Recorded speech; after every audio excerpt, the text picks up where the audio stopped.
잠깐만. 죽을 순 없다. Hai guys, kali ini kita akan membahas alur sebuah film berjudul Dead Game. Film ini menceritakan seorang pria bernama Choi Jae. Dia adalah seorang pengangguran yang baru saja kehilangan semua uangnya karena penipuan. Dibebani dengan tekanan hidup yang tinggi, ia pun memutuskan untuk bunuh diri, yang mana hal itu menjadi malapetaka baginya sebab Choi Jae dihukum oleh kematian itu sendiri untuk 12 kali hidup dan menghadapi kematian kembali di tubuh yang berbeda-beda. Oke, langsung aja ke ceritanya.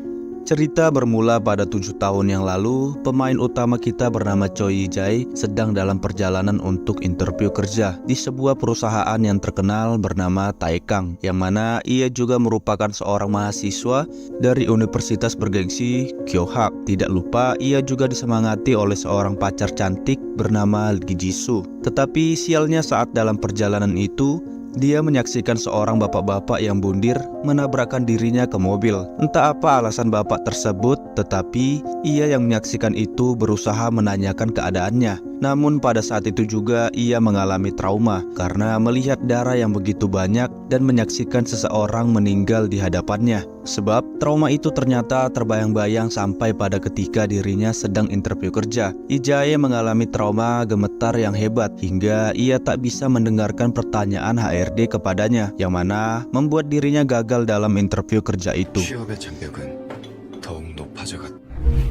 Kemudian perjalanan hidup Jae terus berjalan selama 7 tahun berikutnya dengan bekerja paruh waktu sambil mencari pekerjaan tetap di perusahaan besar. Menerima cacian dan hinaan karena ia juga merupakan seorang lulusan sarjana yang belum mempunyai pekerjaan tetap di saat orang lain yang seumurnya memiliki pekerjaan yang mapan. Choi Jae hanya bisa bekerja paruh waktu sambil mencari pekerjaan tetap untuk melunasi hutang semasa ia kuliah, karena ia hanya bisa berhutang agar dapat membiayai kuliah karena dia dilahirkan di keluarga yang kurang mampu. Setelah 7 tahun lamanya, yaitu tahun 2023, Choi Jae akhirnya mendapat panggilan interview kembali di perusahaan yang sebelumnya ia lamar, yaitu perusahaan Taekang. Di sana Jae dihadapkan dengan 3 orang yang menginterviewnya. Namun Jae diberikan sedikit kritik karena memiliki nilai tinggi dalam sebuah sertifikat tes bahasa Inggris, tetapi tidak memiliki pengalaman dalam pekerjaan yang berkaitan dalam bahasa Inggris sama sekali, dan malah mencantumkan pengalamannya selama ia bekerja sebagai paruh waktu. Tetapi salah satu HRD memuji Jae karena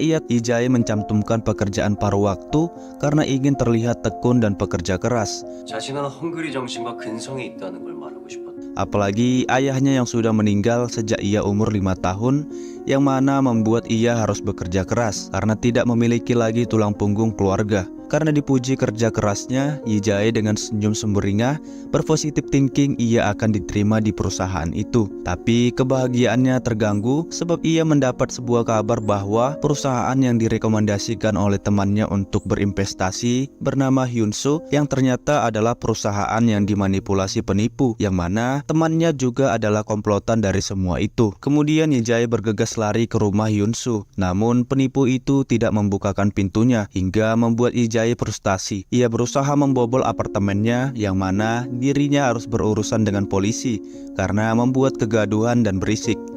Kemudian Jae di sana menjelaskan masalahnya dan meminta Pak Polisi untuk menangkap penipu itu. Namun Pak Polisi tidak bisa menangkapnya sebab Jae melakukan investasi untuk keuntungan, yang mana hal itu tidak bisa ditindaklanjuti karena hanya sebuah kerugian investasi. Di bagian berikutnya terlihat Choi yang frustasi menuju rumah pacarnya sambil teringat rayuan maut temannya untuk berinvestasi sambil diiming-imingi keuntungan yang bisa untuk modal nikahnya nanti dengan pacarnya. Namun sesampainya di sana ia melihat Jisoo yang diantar oleh pria lain dan diberi bunga. Kedua mata mereka pun bertemu. Jae mendatangi Jisoo, tapi Jisoo terlihat kecewa kepada Jae karena penampilannya seperti orang mabuk dan menuduh Jae minum-minum. Tetapi Jae tidak bisa berkata-kata lagi, lalu pamit pergi. Namun Jisoo yang perhatian memberi Jae amplop uang karena mengetahui dirinya yang bolos bekerja karena memiliki interview pekerjaan, sehingga Jae yang terluka harga dirinya melantur menuduh Jisoo selingkuh untuk melampiaskan emosinya, sehingga Jae pun mengajak putus kepada Jisoo karena terbebani oleh dirinya yang menganggur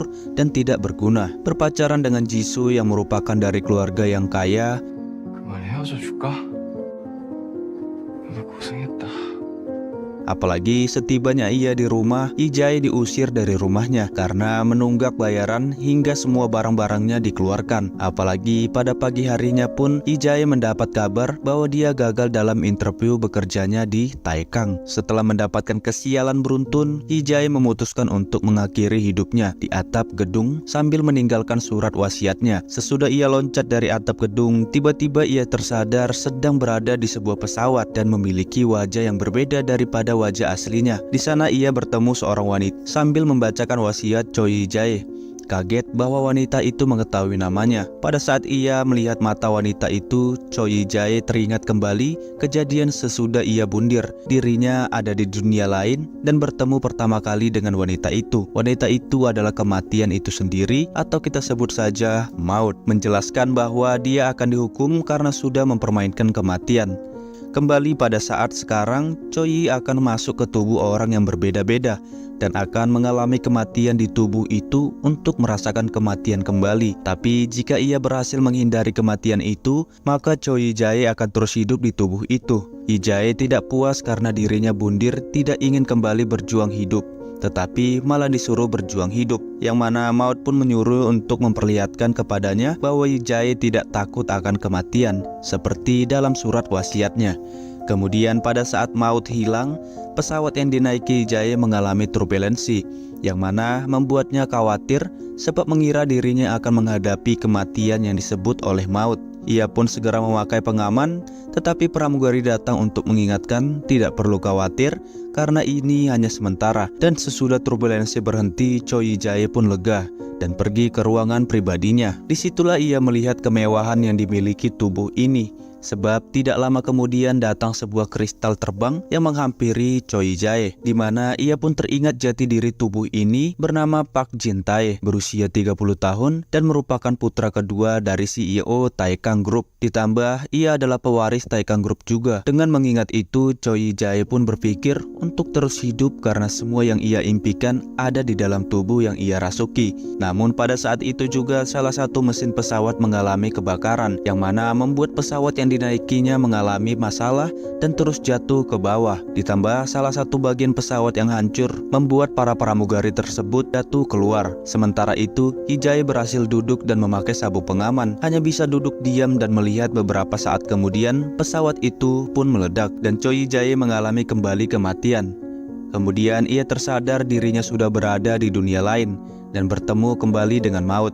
Di sana ia ditanya apa rasanya mati kembali, namun ia masih bisa mentoleransinya dan terlihat ada 11 peluru dan jam yang menunjukkan masih ada 11 kematian lagi yang harus Ijai hadapi, dan ia akan mulai masuk ke tubuh baru jika maut menembak peluru itu kepada Ijai. Lalu kristal yang terbang tersebut adalah ingatan dan kemampuan dari tubuh asli itu yang diserap oleh Ijai. 몸의 주인의 기억과 능력이 Dijelaskan bahwa pemilik asli dari tubuh itu sudah mati dan Ijai datang mengambil alih tubuh itu untuk mengulang kejadian kembali sebelum pemilik tubuh itu asli mati.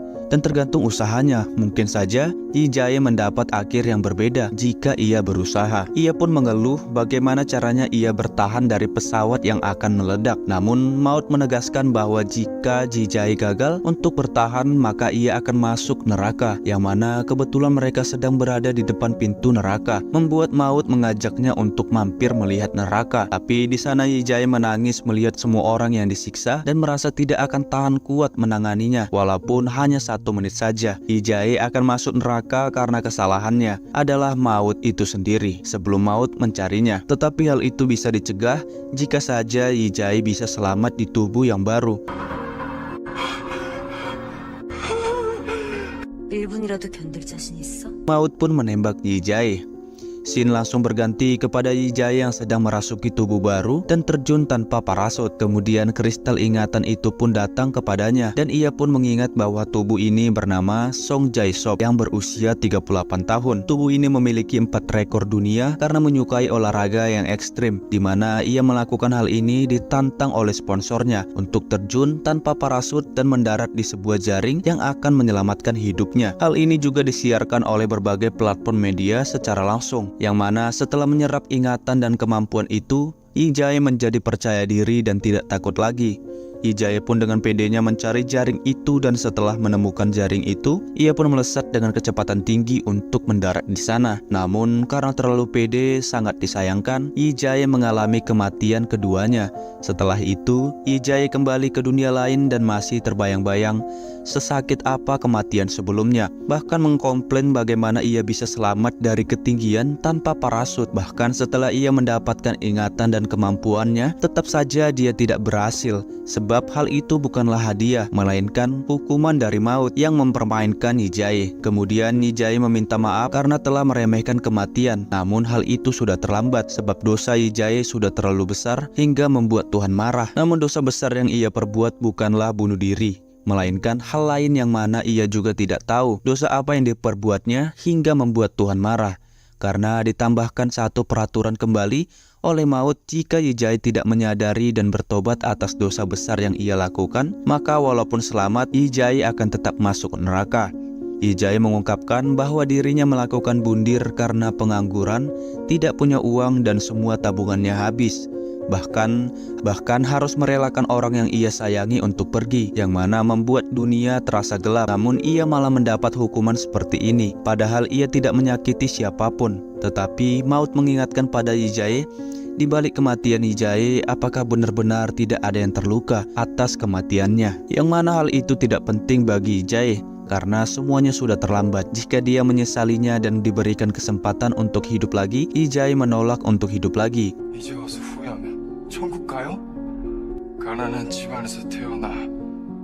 Bagi maut, Yi Jae benar-benar orang egois, dan langsung saja maut menembak Yi Jae untuk hidup kembali. Tersadarnya Yi Jae menyadari dirinya berada di tubuh seorang anak SMA dan terlihat kesal sebab ia melihat seorang berandalan yang tertawa lepas melihat sebuah video yang ternyata itu adalah video IG ketika merasuki tubuh Sung Jae-seo pada saat terjun tanpa parasut dan meninggal, yang mana akan membuat Yi Jae hendak mengetok kepalanya. Akan tetapi pada saat kristal ingatan masuk ke dalam dirinya, ia pun menjadi teringat bahwa ia adalah seorang siswa SMA bernama Kwon Hek-soo, yang mana diurus oleh ibu satu-satunya, dan alasan dia mati adalah karena bundir sebab dibully oleh orang yang bernama Lee Jin-sang. Yang lebih parahnya, saat Hyuk-soo mengancam Jin-sang untuk bunuh diri, ia malah disuruh membawakan susu kesukaannya sebelum bunuh diri. Setelah mengingat itu, Yi Jae tidak jadi mengetok Jin-sang dan kembali duduk dan menarik kesimpulan jika dia tidak bundir, maka dia sudah menghindari kematiannya, sehingga membuatnya senyum semburinya. Tetapi dari belakang ia diketok oleh para geng Jin-sang, yang mana membuat Yi Jae emosi dan menyerang Jin-sang.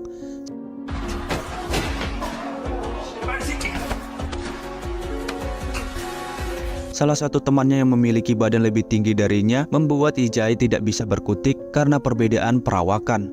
Bahkan setelah pulang sekolah pun yang seharusnya Yi Jae bisa melawan Jin-sang, tetapi memilih diam dipukuli karena si badan tinggi. Seusai puas dipukuli, Yi Jae pulang ke rumahnya dan kembali mengingatkan kepada ibu kandungnya atas semua situasi ini. Kemudian saat ia bertemu dengan ibu Hyuk-soo pun, Yi Jae kembali menangis karena perhatian yang diberikannya, juga mengingatkan kepada ibu Yi Jae. Beberapa waktu kemudian Yi Jae pun menyusun rencana untuk keluar dari target pembulian, sebab ia merasa terganggu karena terus di SMS Jin-sang, yang mana membuat dirinya menghasut si badan tinggi dengan memprovokasi mengap dia yang lebih kuat tapi malah Jin-sang yang menjadi bosnya. Karena terlihat si badan tinggi diam saja ketika ditampar oleh Jin-sang. Karena si badan tinggi hanyalah anak SMA yang temperamental, ia pun mengungkapkan bahwa dia bisa mengalahkan Jin-sang dengan satu tangan. Tetapi ada orang yang memegang Jin-sang, yaitu para senior. Para senior itu melindungi Jin-sang hanya karena dia pernah satu perguruan taekwondo dengan senior itu. Tapi tanpa backingan, Jin-sang hanyalah seorang pengecut. Lalu Yi Jae pun memberi saran ia akan mengurus Jin-sang tanpa melibatkan si badan tinggi, dengan syarat si badan tinggi tidak boleh ikut campur ketika dia berhadapan dengan Jin-sang bagian berikutnya. Kemudian terlihat Yi yang sedang makan siang dijahili oleh Jin-sang, yang mana membuatnya emosi dan menyiram Jin-sang dengan makanannya dengan sengaja. Lalu Yi pergi dengan senang setelah menjahili Jin-sang, yang mana membuat Jin-sang memerintahkan kedua temannya untuk mengejar Yi Jae. Akan tetapi si badan tinggi memilih untuk diam dan menghabiskan makan siangnya. Melihat itu, Jin-sang pun laporan kepada dekingannya seperti anak mama, dan langsung saja para senior menghampiri Yi Jae Namun pada saat para senior datang kepada Yi-jae, ia bertingkah seperti anak cupu dan polos. Dan didukung oleh muka dan badan Yongsu, membuat senior itu kesal sebab bisa-bisanya Jin-sang dibully oleh seorang anak cupu, yang mana seharusnya Jin-sanglah yang menangani sendiri, sehingga membuat senior itu berpikir Jin-sang hanyalah seorang pecundang, memutuskan tidak jadi backingannya lagi. 이제 할 말 있으면 나랑 직접 해. Selepas rencana Ji-jae berhasil, ia pun berhasil keluar dari target pembulian, membuat si badan tinggi menjadi bos di kelasnya. Bahkan si badan tinggi tidak segan-segan merendahkan dan menampar Jin-sang. Kemudian Jin-sang mabuk karena kesal dan mendekati Yi-jae. Tapi Yi-jae menegaskan bahwa Jin-sang seperti ini adalah salahnya. Namun perlu diingatkan kembali bahwa Yi-jae melakukan ini karena diperlakukan Jin-sang, sampai-sampai Yi-jae mengatai Jin-sang bodoh, yang mana Jin-sang pun tantrum menangis karena dahulu dia dihormati oleh teman-temannya, namun sekarang disebut bodoh oleh teman-temannya, bahkan oleh Yi-jae. 알아들었을 리가 없지. 병신새. Di bagian berikutnya, saat Yi-jae hendak pulang ke rumahnya, ia malah digetok batu bata oleh Jin-sang dari belakang. Tidak hanya sekali, bahkan Yi-jae dihantam berkali-kali oleh Jin-sang, sampai dirinya kembali berada di dunia lain dan bertemu dengan maut. Dia pun merasakan kesakitan dihantam oleh batu bata dan komplain bisa-bisanya dia mati karena dia dibully balik oleh orang yang membulinya. Tetapi maut berkata, bukankah itu yang Yi-jae mau dan manusia lakukan? Yi-jae lebih mementingkan dirinya sendiri daripada luka yang diterima oleh orang lain. Ia pun kesal memarahi maut karena mungkin saja ia dibohongi dan diberi harapan palsu, sebab yang ada tubuh Yuksu selamat menghindari kematian, namun maut ikut campur karena tahu Yi-jae selamat. Mendengar itu, maut langsung melempar Yi-jae seperti sampah. Ia pun mengatakan bahwa memang menyenangkan melihat Yi-jae menderita, namun ia tidak perlu ikut campur dalam hal itu karena itu adalah pilihan yang Yi-jae buat. Ia pun mengancam jika Yi-jae tidak sopan santun lagi, ia akan membubuhkan kepala Yi-jae. Jika saja Yi-jae bundir di saat merasuki tubuh orang lain, ia akan mendapatkan rasa sakit yang lebih buruk dari neraka. Lalu selanjutnya ia akan mengalami kematian yang lebih menyakitkan. Dan Yi-jae pun meminta untuk ditempatkan di tubuh yang tidak susah untuk bertahan hidup. Lalu peluru ditembakkan. Yi-jae sadar ia sedang disekap oleh para gangster, yang mana ia ditanya sebuah pertanyaan yang ia tidak ketahui. Lalu Yi-jae pun meminta waktu karena ia belum mengingat apa yang para gangster tanyakan. Namun sesudah Yi-jae menyerap kristal ingatan dan saat-saatnya Yi-jae berhasil mentabuk dan menghantam para gangster itu.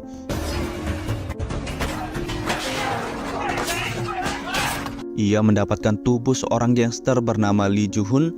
Namun karena melihat wanita yang cantik sering dipukuli oleh bosnya, ia pun mengajak kabur wanita itu dan mencuri uang 10 miliar dari bosnya, sehingga ia pun dikejar-kejar oleh para gangster itu. Namun dengan kemampuannya yang hebat, ia berhasil lolos dari sekapan itu dan kabur dengan motornya. Tetapi dengan kemampuan dan koneksi bosnya, Yi-jae berhasil dilacak dan disitulah terjadi adegan kejar-kejaran.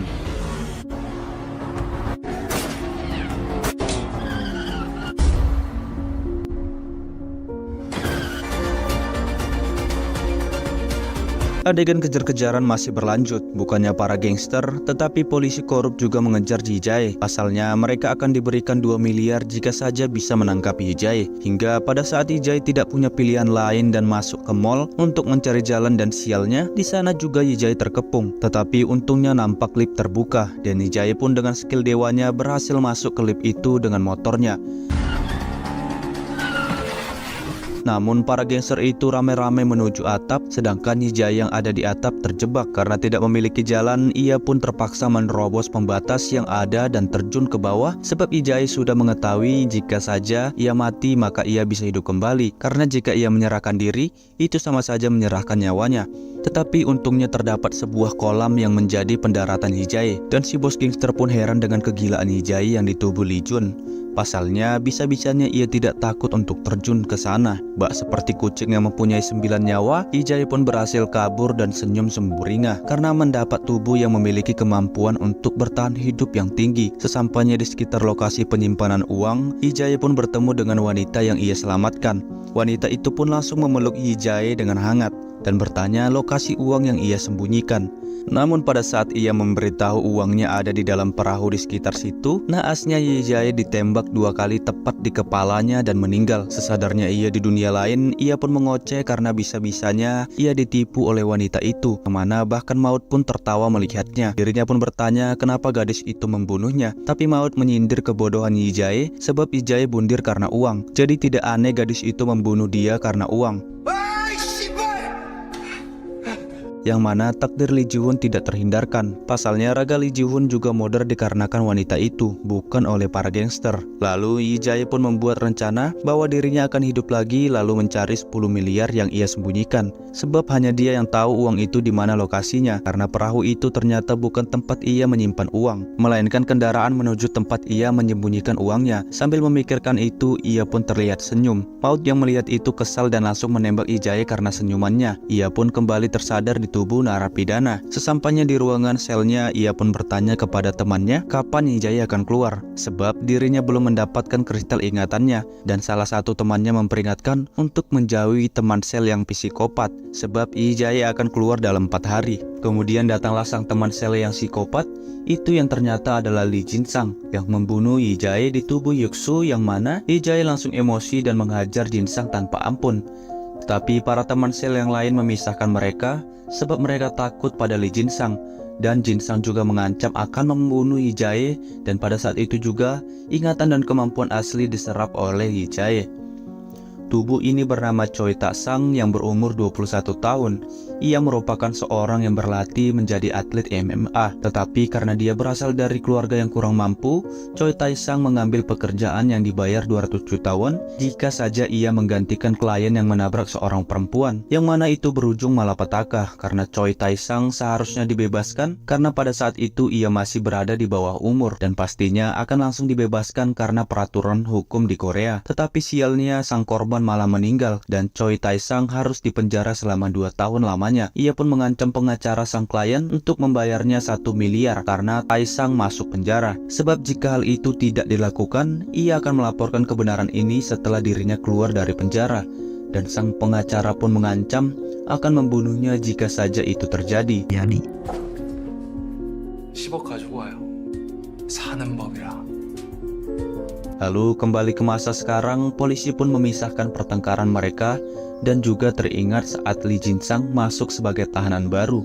Ia mengaku masuk karena memodarkan seseorang dan pura-pura sebagai psikopat agar tidak ada tahanan yang mengganggunya. Tetapi Yi Jae mengingat itu hanya bisa tertawa, yang mana membuat dirinya memerintahkan teman-temannya untuk diam dan berjaga dan tidak boleh ada yang memisahkan mereka, sebab ia akan mengajar Jin-sang. Sambil menghantam Jin-sang, ia membeberkan kebohongan Jin-sang dan masa lalunya, serta cerita asli bagaimana ia bisa masuk penjara. Jin-sang hanya bisa diam karena takut dan ditambah Yi Jae yang berada di tubuh Choi Tak-sang mengetahui Hyuksu semakin memperkuat perkataan Yi Jae dan Jin-sang tidak bisa membantahnya. Bukannya bertobat karena membunuh seseorang, Jin-sang malah menjadikan senjata untuk menakuti orang lain yang membuat Yi Jae sangat kesal. Teman sel lain yang mengetahui itu langsung saja mengkeroyok Jin-sang karena telah membohonginya. Apalagi sekarang Jin-sang menjadi bahan bulian semua teman-teman selnya. Beberapa waktu kemudian Yi Jae yang sedang bekerja terlihat akan dijahati oleh seorang narapidana. Akan tetapi karena insting yang kuat, ia berhasil menghindari mata pisau yang ditembakkan kepadanya, dan mata pisau itu berbalik menusuk si narapidana, yang mana hal itu membuat para petugas polisi harus membawanya ke tempat perawatan. Di mana hal itu pun menjadi hal buruk bagi Yi Jae karena tampak semua narapidana membawa alat untuk menyerang Yi Jae. Tanpa diberitahu pun, Yi Jae tahu siapa dalangnya, yaitu si pengacara yang diancam oleh Choi Tak-sang. Adegan pertarungan pun terjadi. Walaupun masih muda, tetapi Jae terkesan dengan tubuhnya yang sekarang, sebab ia bisa menghantam semua narapidana dengan tangan kosong. Bahkan Yi Jae bisa bertarung bak petarung MMA profesional.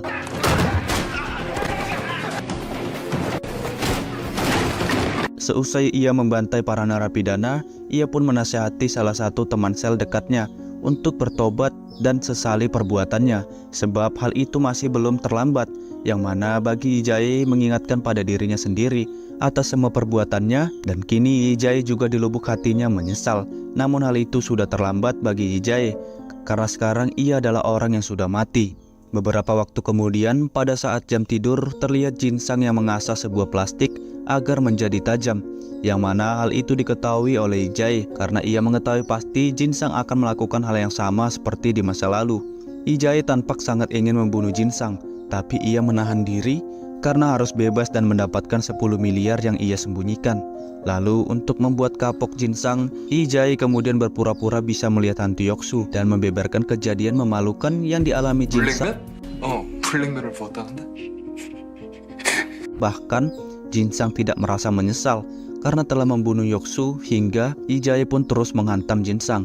Serta saat hari kebebasannya ia memberikan susu kesukaan Jin-sang dan memberitahunya bahwa Yoksu akan menghantuinya selamanya agar Jin-sang terus merasa ketakutan seumur hidupnya. Kemudian Lee-jae bertemu dengan pengacara yang menyewanya dan hendak memberi uang sekoper pada Lee-jae, namun ia menolak dan akan merahasiakan kasus ini seumur hidupnya, lalu meminta untuk tidak mengganggu hidupnya lagi. Beberapa waktu kemudian ia sampai di perahu yang ia siapkan pada kehidupan sebelumnya dan bergegas pergi ke sebuah tempat di mana ia menyembunyikan uang 10 miliar tersebut. Setelah menemukannya, Lee-jae bahagia dan senyum sumringah dan hendak beristirahat. Tetapi dalam mimpinya ia didatangi oleh ibu kandung Lee-jae yang mana membuatnya mengeluarkan air mata, dan ia pun terbangun karena ditelepon oleh ibu Choi Tae-sang agar segera pulang. Ia pun sedih karena ibu Tae-sang mengingatkannya pada ibu kandung Lee-jae sebab dirinya terlihat merindukan sang ibu juga.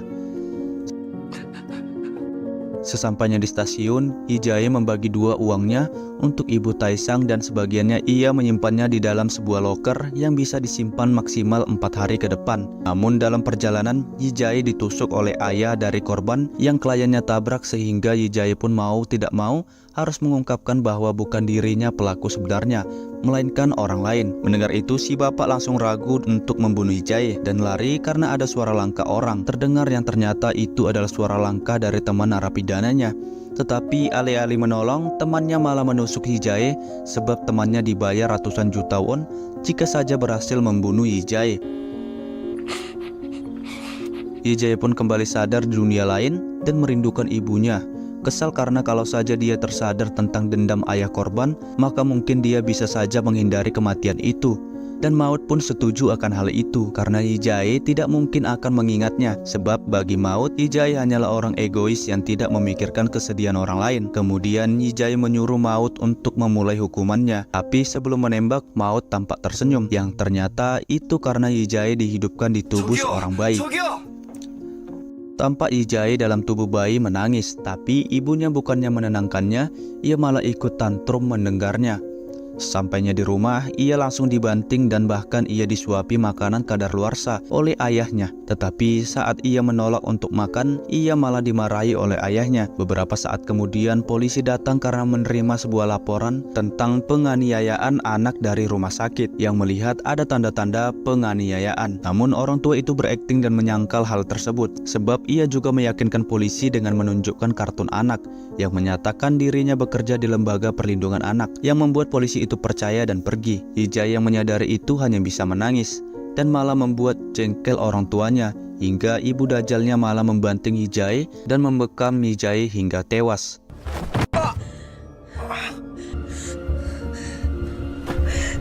Dirinya pun sadar di tempat seperti biasa dan mengeluh kepada Maut.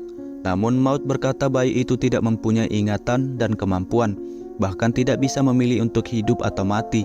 Tetapi Lee-jae malah menanyakan hidupnya, padahal ia sudah beruntung bisa hidup tidak seperti bayi itu.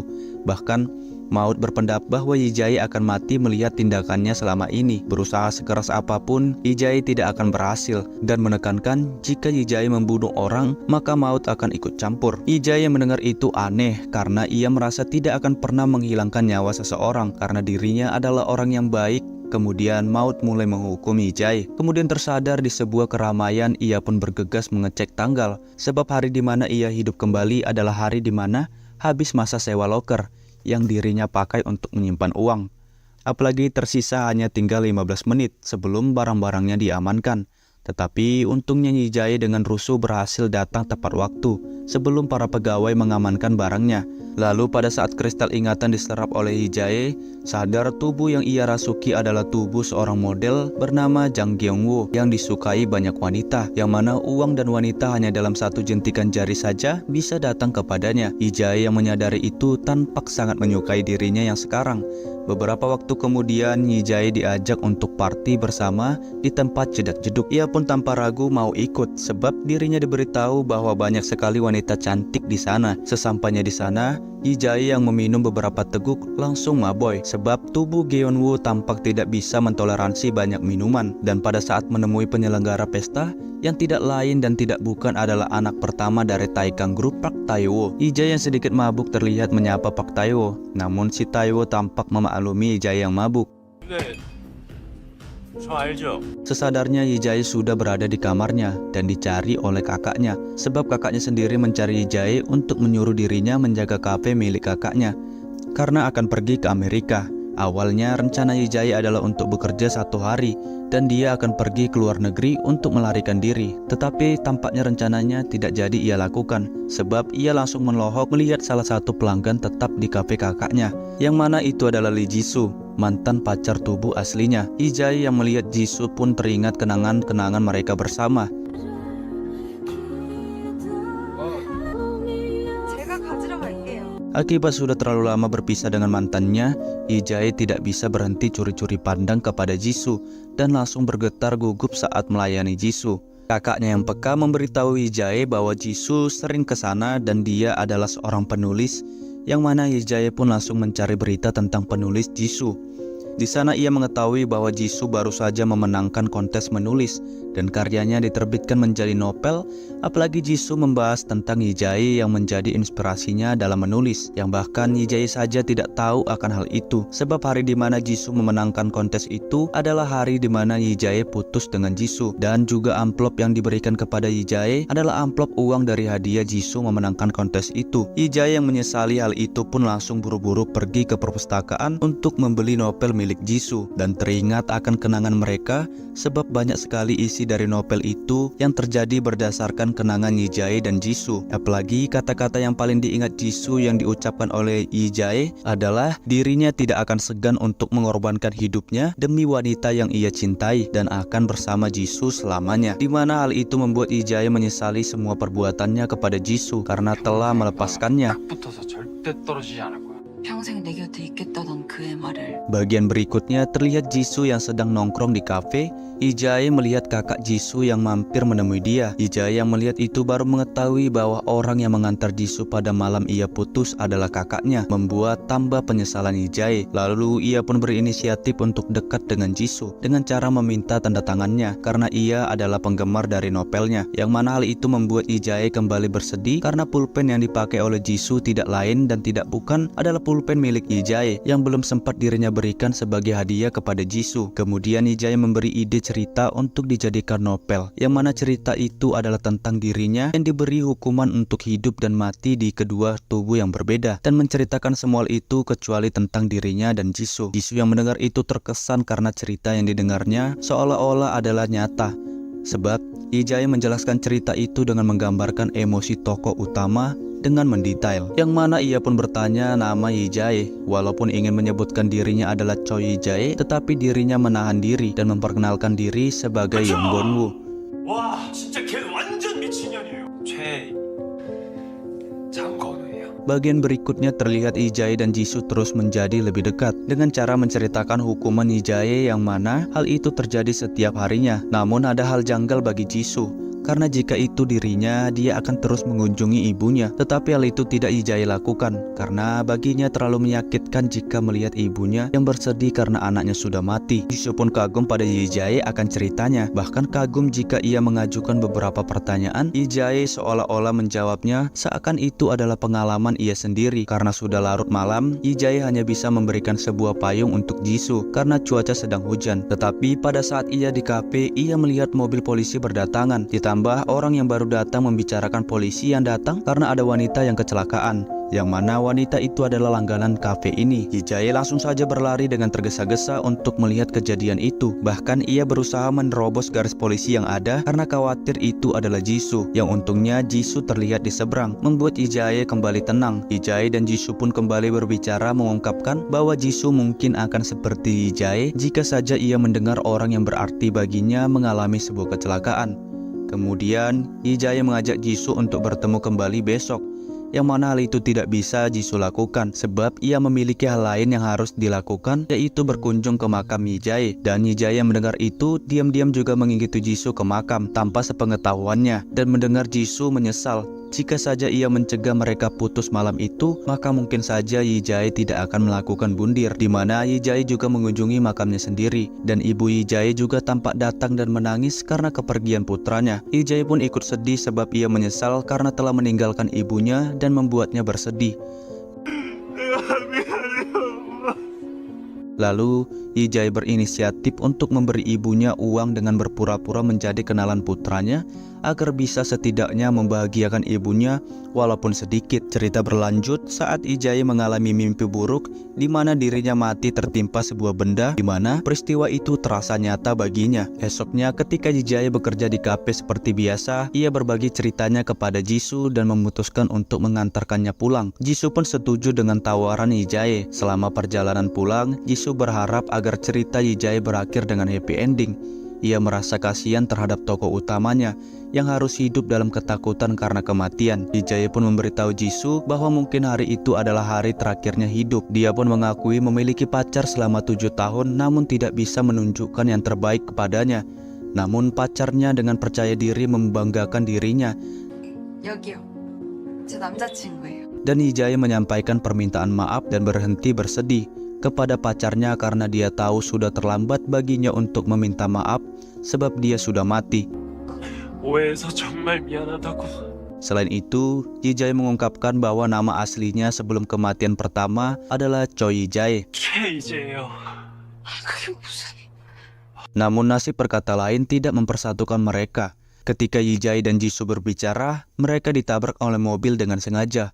Pelakunya adalah putra pertama dari Taekang Group, yaitu Park Tae-woo. Yi-jae yang masih setengah sadar mengingat bahwa dalam tubuh Song Jae-sop, Choi Tae-sang, Lee Joo-hun, dan Park Ji-tae, Tae-woo merupakan pihak yang bertanggung jawab atas kejadian yang mengakibatkan kematiannya. Yi-jae yang tersadar di dunia lain mengamuk dan memutuskan untuk membalas dendam pada Tae-woo.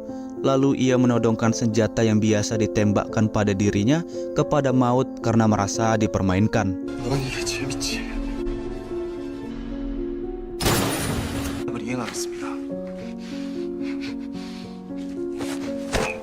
Scene berpindah memperlihatkan dua orang pria yang merekam dan menyiksa seorang pria yang ternyata seorang psikopat yang banyak membunuh orang. Namun di saat mereka menyiksa pria itu, dari belakang ada pria misterius yang menyerang dan menyelamatkan pria itu.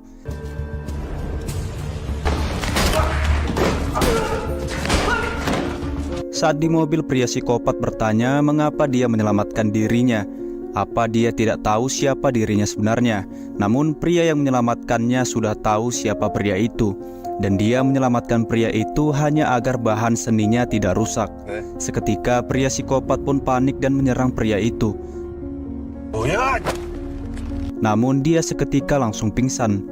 Saat terbangun dia sudah diikat di meja besi. Jadi ternyata pria misterius itu adalah pelukis psikopat. Dia melukis menggunakan darah manusia. Pria itu pun mengambil gergaji mesin dan mulai memotong-motong tubuh pria psikopat itu.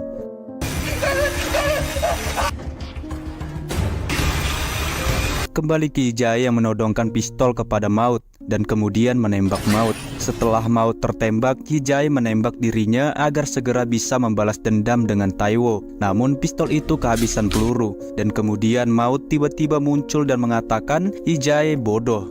Ia bilang air tidak bisa basah, api tidak bisa terbakar, dan maut tidak bisa mati. Yi-jae pun sadar dan terdiam. Kemudian Yi-jae marah dan menyalahkan maut atas tewasnya Jisoo. Yi-jae marah kenapa seorang dewa sekejam ini.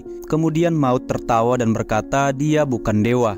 Dia hanya menjelma dengan wujud manusia untuk berkomunikasi dengan manusia. Kemudian maut merubah wujudnya.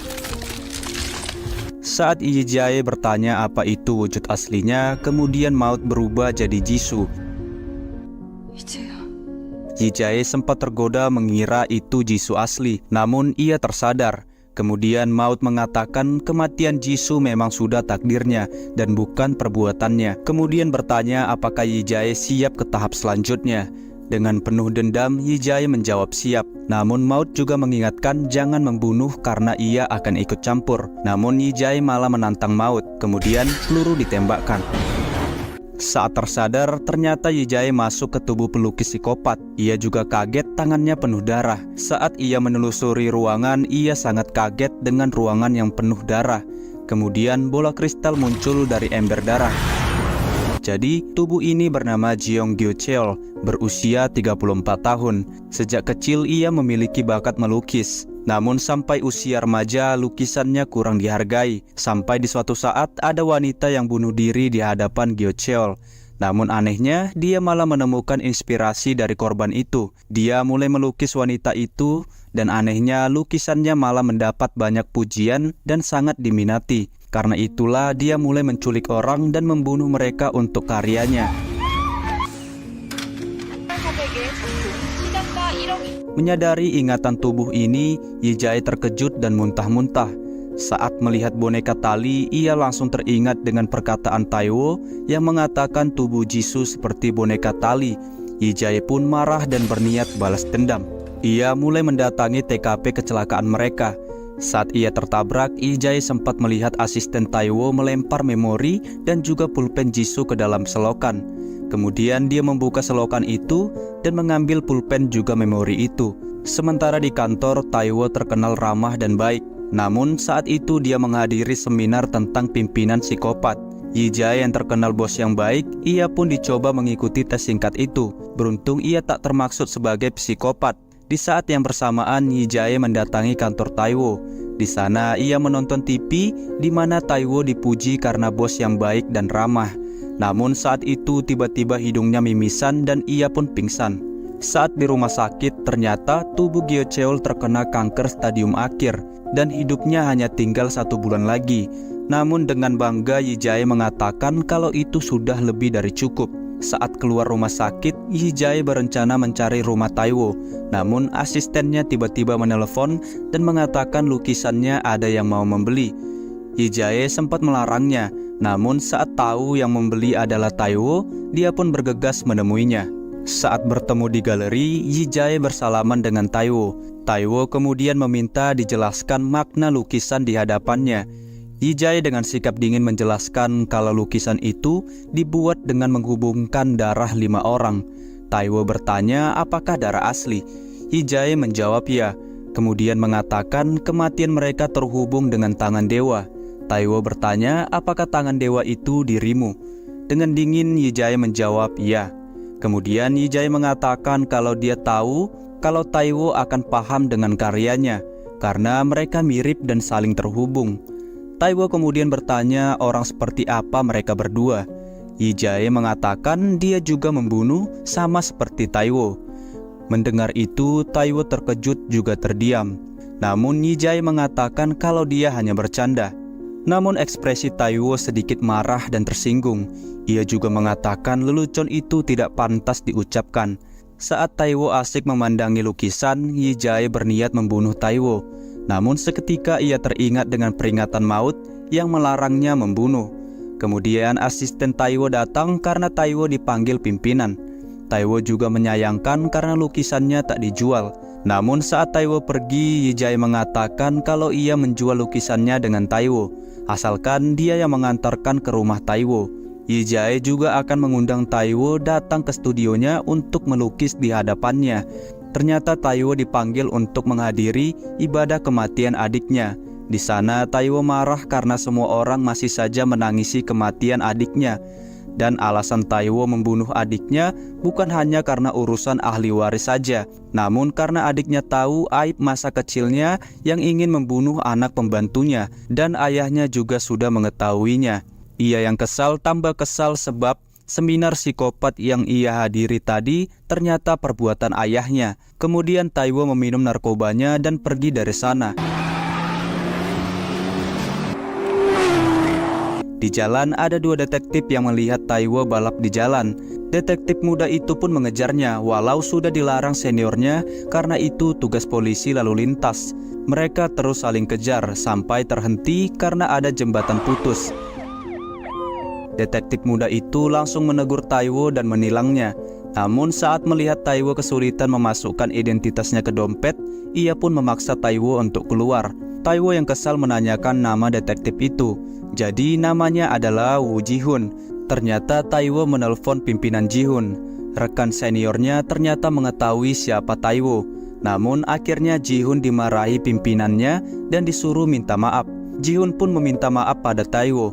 Namun Taiwo yang tak terima malah memukuli Ji-hun. Dan saat rekannya hendak membantu, dia disuruh tidak ikut campur. Kalau tidak mau karirnya hancur. Setelah puas memukuli Ji-hun, Taiwo pun pergi. Saat di gerbang rumahnya, ia dicegat sama Yi-jae. Dengan sengaja Yi-jae menaikkan sepatunya di logo mobil Taiwo untuk membersihkan sepatunya. Taiwo sempat melarangnya, namun Yi-jae justru menaikkan sepatu satunya lagi. Taiwo yang kesal langsung memukul Yi-jae dan menyuruhnya pergi. Namun saat akan pergi dia malah diludahi. Mereka pun berkelahi, namun dengan tubuh Gyo Cheol, Yi-jae dengan mudah melawan Taiwo. Taiwo yang terdesak mengambil senjatanya dan menembak Yi-jae. Yi-jae pun tersungkur. Namun dia ternyata masih sadar dan berlari ke mobil Taiwo kemudian menyerangnya. Akhirnya Taiwo berhasil dikalahkan. Ternyata Yi-jae membawa Taiwo ke rumah Gyo Cheol. Ia berniat membunuhnya di sana. Namun saat itu tiba-tiba ia pingsan. Saat sadar ia justru sudah terikat di atas meja. Di sana Taiwo berniat membunuh Yi-jae seperti yang Gyo Cheol lakukan pada 15 korbannya. Taiwo juga menceritakan tentang pembunuhannya. Jadi pembunuhan pertama Taiwo adalah ketidaksengajaannya, yaitu korban tabrakan di scene awal saat Yi-jae mau interview kerja. Melihat korban yang memohon pertolongan pada Taiwo, dia merasakan seakan-akan dia adalah dewa dan getarannya sangat terasa. Namun setelah itu berapa banyak pun orang yang ia tabrak, ia tak pernah merasakan getaran yang sama seperti pembunuhan pertamanya. Namun saat mendengar cerita pembunuhan Gyo Cheol di mobil, dia sangat gemetaran dan merasa kenapa dia tak pernah kepikiran melakukannya. Kemudian Taiwo mengambil gergaji mesin dan mulai memutilasi Yi-jae.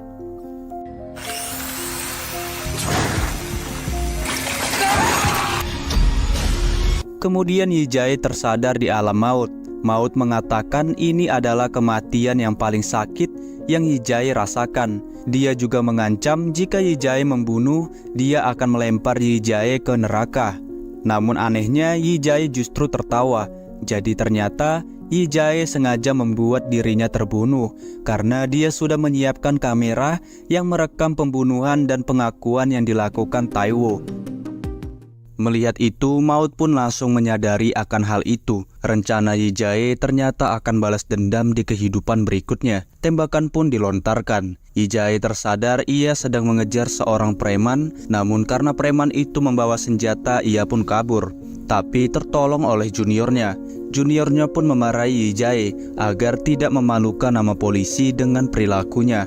Dan ia pun mengingatkan bahwa dirinya adalah An Ji-yong yang berumur 42 tahun.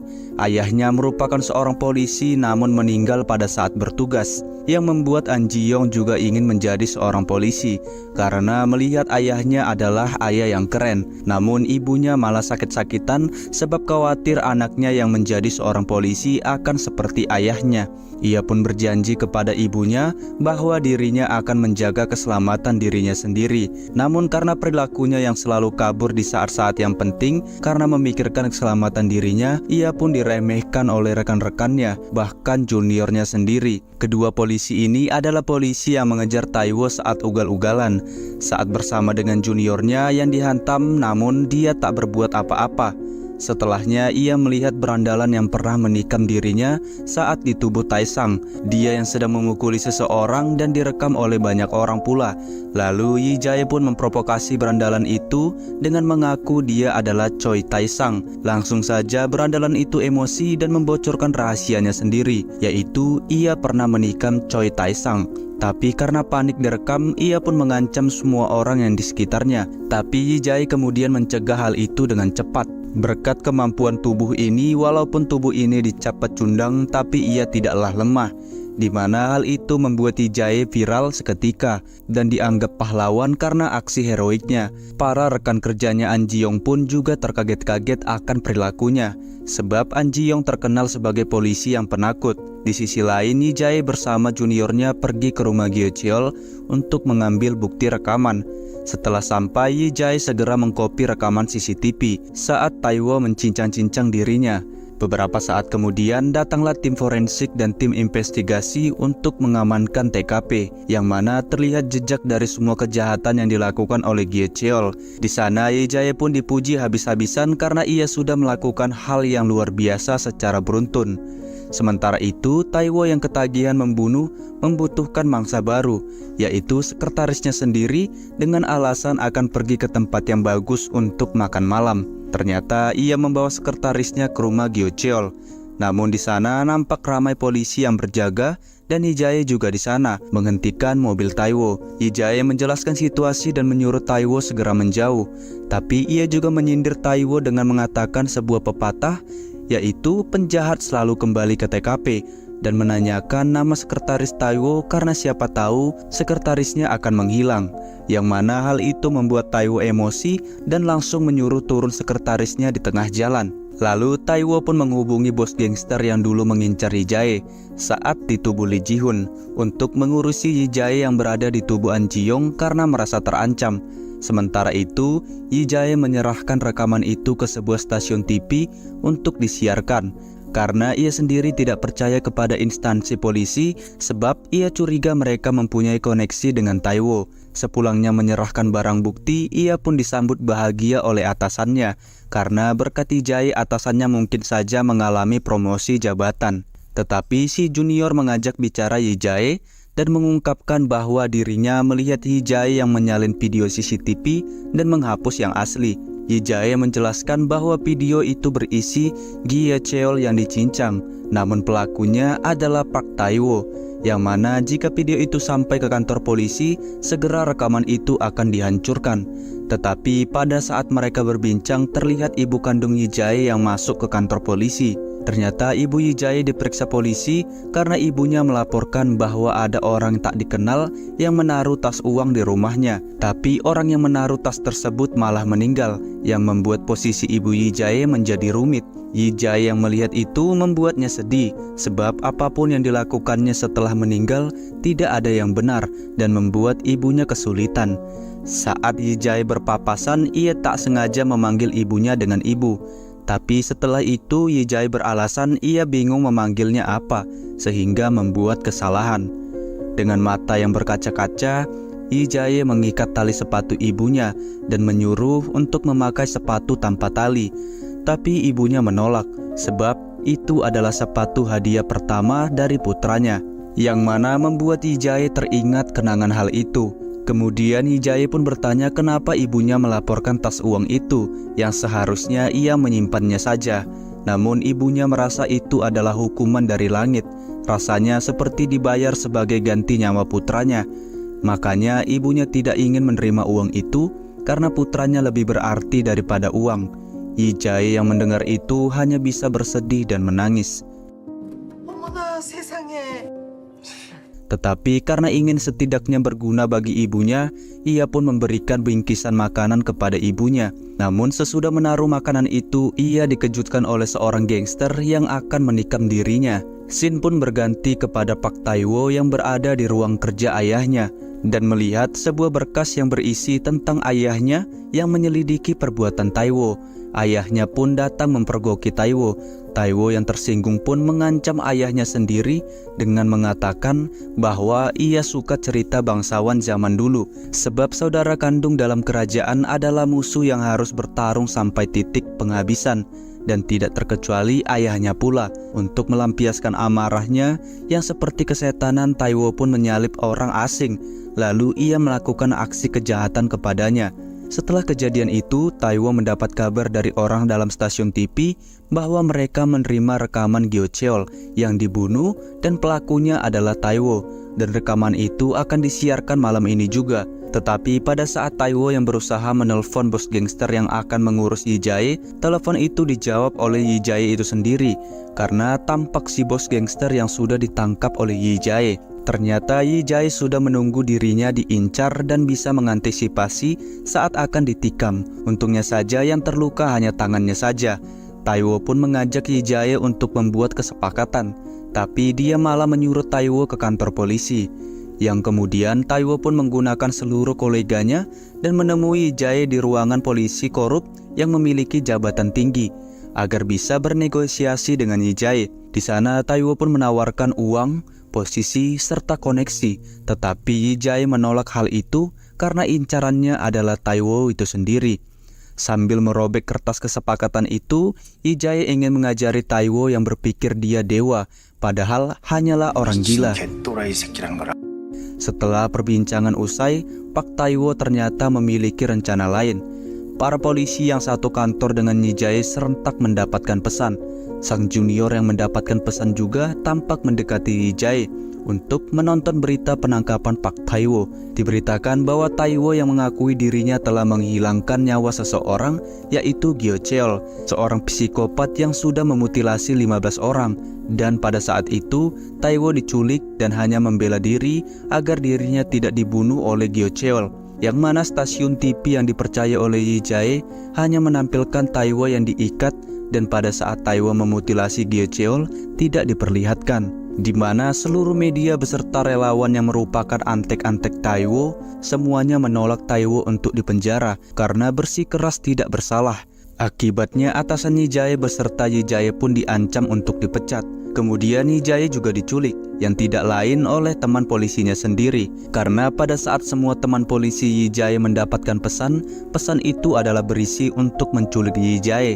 Sementara itu Pak Taiwo yang mendapatkan kebebasan dari dukungan, dia dan polisi sedang dalam perjalanan bisnis menggunakan pesawat. Ia pun menyuruh antek-anteknya untuk membiarkan Yi Jae hidup, sebab ia sendiri yang akan mengurus Yi Jae. Setelah tenang akan urusannya sesuai rencana, Taiwo pun tidur. Tetapi pada saat dirinya bangun, terlihat pesawat yang sedang mengalami turbulensi, dan ada suara pengumuman yang mengatakan semua kejahatan Pak Taiwo. Namun pada saat dirinya mengecek, tidak ada siapa-siapa di pesawat tersebut. Taiwo pun diberitahu bahwa pesawat akan meledak dalam waktu 30 detik. Yang mau tidak mau dirinya harus melompat dari pesawat itu dengan parasut yang ada. Beruntungnya Taiwo bisa keluar dengan parasut yang tersisa. Tetapi pada saat mendarat langsung saja dirinya dihantam oleh mobil.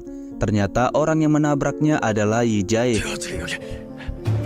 Kembali flashback ke seminggu yang lalu, Yi Jae sudah menduga hal ini.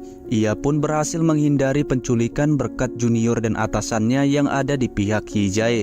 Menggunakan ingatan dari Lee Ji-hoon, ia berhasil mendapatkan buku keburukan Taiwo. Sebab Lee Ji-hoon ternyata mengetahui keberadaan harddisk yang berisi keburukan Taiwo yang dikorek oleh bos Lee Ji-hoon yang seorang gangster. Serta melalui ingatan Pak Jin-tae, Yi Jae mengetahui bahwa Taiwo menggunakan narkoba yang disimpan di pulpennya. Yi Jae pun menukarkannya dengan obat tidur.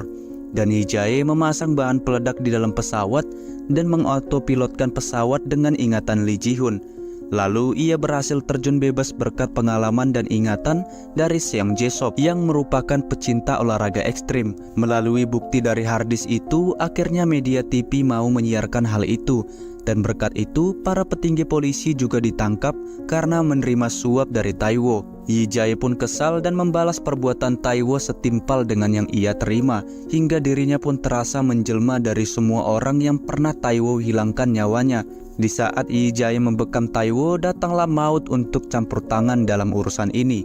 Namun Yi Jae tak peduli dan melanjutkan perbuatannya.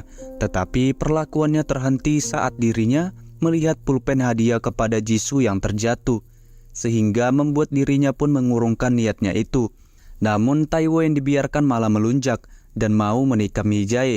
Yang kemudian hal itu tak terjadi sebab angin datang dengan kencang dan parasut milik Taiwo yang belum dilepas olehnya membuat dirinya terhempas terbang dan dari belakangnya dia pun tertabrak oleh truk.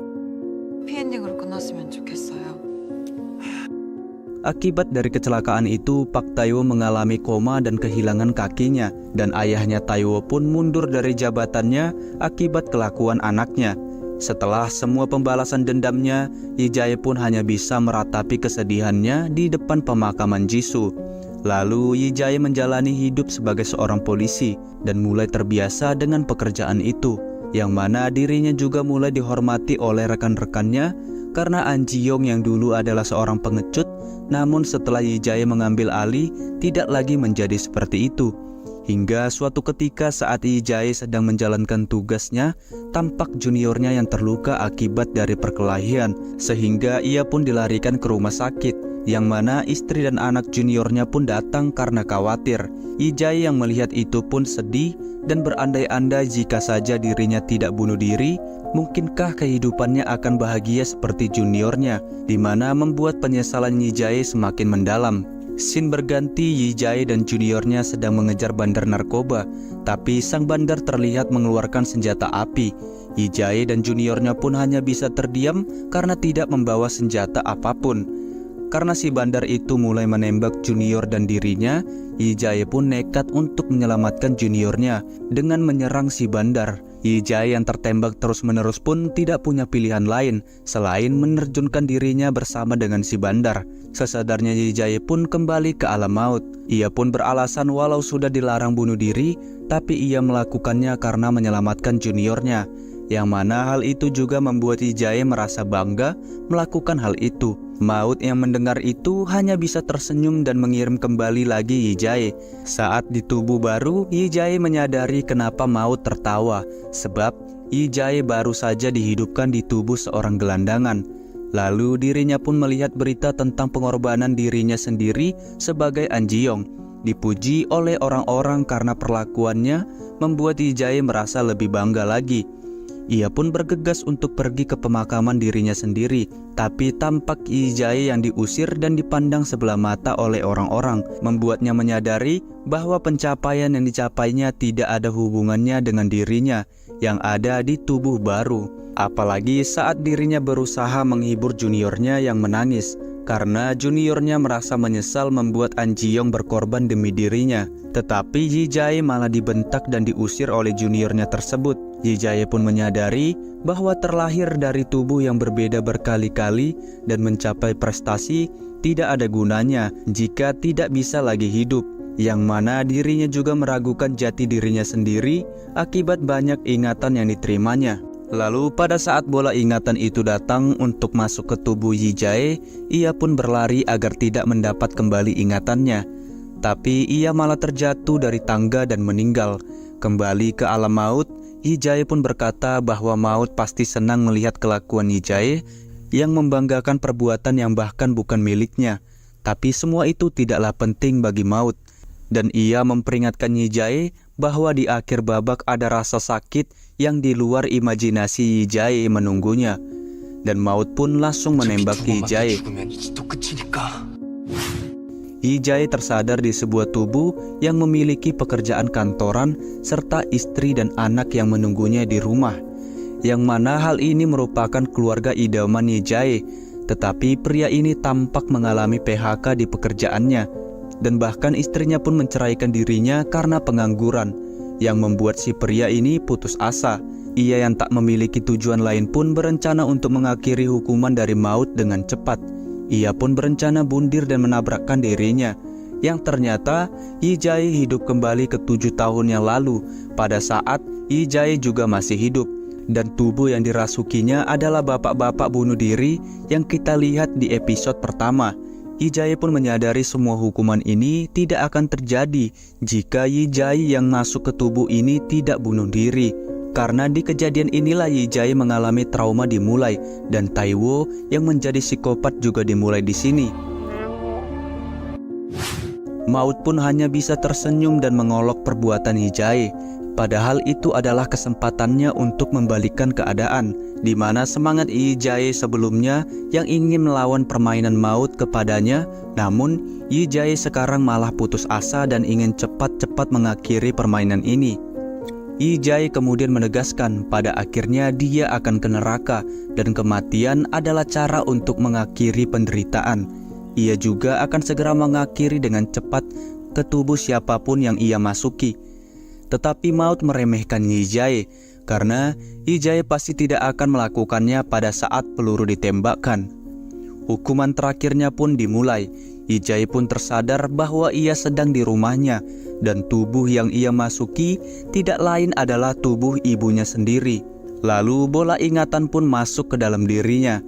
Yi Jae kemudian teringat atas pedih, sedih, susah, senang perjuangan ibunya dalam membesarkan Yi Jae.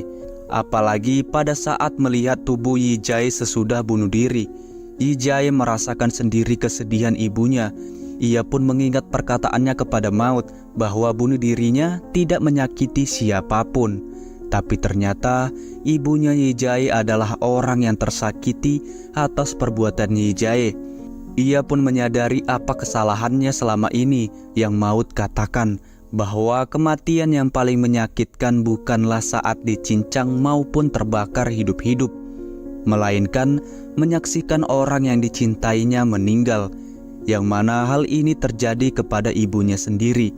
Sejak saat itu pun, Yi Jae terus melanjutkan hidupnya sebagai ibunya sendiri, merasakan kesusahan harus bekerja padahal tubuhnya yang sudah rentan, dan melihat buku tabungan ibunya yang disiapkan untuk Yi Jae untuk membangun rumah. Makin menyesallah Yi Jae terhadap ibunya, apalagi ibunya selalu menyalahkan dirinya sendiri atas kematian Yi Jae karena tidak bisa membuat putranya bahagia. Yi Jae kemudian teringat ibunya ingin pergi ke sebuah gunung tempat ibunya dan ayahnya sering pergi. Lalu ia pun pergi ke gunung itu untuk mewujudkan keinginan ibunya. Sepulangnya karena larut malam, Yi Jae yang sudah kelelahan pun terpeleset ke sebuah jurang. Walau tubuh yang rentan dan rapuh ini, Yi Jae tidak rela tubuh ibunya meninggal seperti ini. Dirinya pun memaksakan diri merangkak untuk selamat. Sesadarnya Yi Jae ada di sebuah rumah sakit. Dirinya pun menyadari keputusasaan yang ibunya rasakan melihat Yi Jae meninggal. Sebab Yi Jae berusaha sekuat mungkin agar tubuh ibunya tidak meninggal karena terbayang akan hal itu. 32 tahun berlalu, Yi Jae sudah hidup di tubuh ibunya selama itu. Ia pun teringat perkataan Jisoo kepada Jung Geun-woo yang dirasuki Yi Jae, bahwa ia tidak akan benar-benar hidup jika tidak menjadi diri sendiri dan juga hidup dalam ketakutan. Namun, Yi Jae mengakui dirinya pecundang karena hidup akan ketakutan. Takut akan kepada dunia yang tidak mengakuinya, takut akan tertinggal dari rekan-rekannya, dan juga takut akan ditolak, yang mana membuat dirinya bunuh diri karena ketakutannya sendiri, sebelum bisa merasakan makna dari kehidupan. Sambil mengingat hal itu dan menyadarinya, ia pun meninggal di tubuh ibunya. Setelah sadar, ia mengakui merindukan maut karena butuh waktu yang lama untuk Yi Jae sampai ke sini. Yi Jae mengungkapkan bahwa dirinya selalu memikirkan apa yang akan dikatakan olehnya kepada maut saat bertemu nanti. Yang mana Yi Jae mencapai kesimpulan, ia pun mencoba memohon kepada maut untuk menembaknya sekali lagi, untuk mengulang hidupnya sebagai dirinya sekali lagi. Walau sudah tahu kesempatan untuknya sudah habis, Yi Jae ingin hidup kembali sebagai Choi Yi Jae. Melihat Yi Jae yang terus-menerus menangis, membuat maut mengatakan bahwa Yi Jae sudah menang dari permainan yang maut buat, karena sudah menghindari kematian dan selamat, serta sudah menerima hukuman penuh darinya, dan yang tinggal tersisa adalah penghakiman Tuhan. Namun sebelum itu terjadi, maut akan memberikan Yi Jae satu peluru lagi. Yi Jae kemudian menembakkannya dan memulai kembali kehidupannya. Yang terlihat di sini adalah tempat bunuh diri Yi Jae pertama kali, karena terlihat HP serta surat wasiat Yi Jae yang tertinggal, dan ibu Yi Jae yang menelpon pun diangkat oleh Yi Jae. Yang bisa disimpulkan, Yi Jae sudah mendapat kesempatan keduanya kembali untuk hidup di tubuh aslinya. Oke guys, itulah akhir dari series Dead Game. Tadinya saya mengira Dead Game ini hanya mengambil latar belakang tingginya angka bunuh diri di Korea. Namun di akhir film, ternyata makna dari film ini ingin menyampaikan kepada kita untuk jangan mudah menyerah. Karena ada orang-orang yang sangat menyayangi kita dan menjaga kita. Tapi kita sering melupakan itu karena sudah terbiasa mendapatkan itu dan menganggap itu tak berguna. Jadi itu aja guys, makasih udah klik video ini. Mohon bantuannya untuk subscribe channel ini. Dan sampai jumpa di video selanjutnya.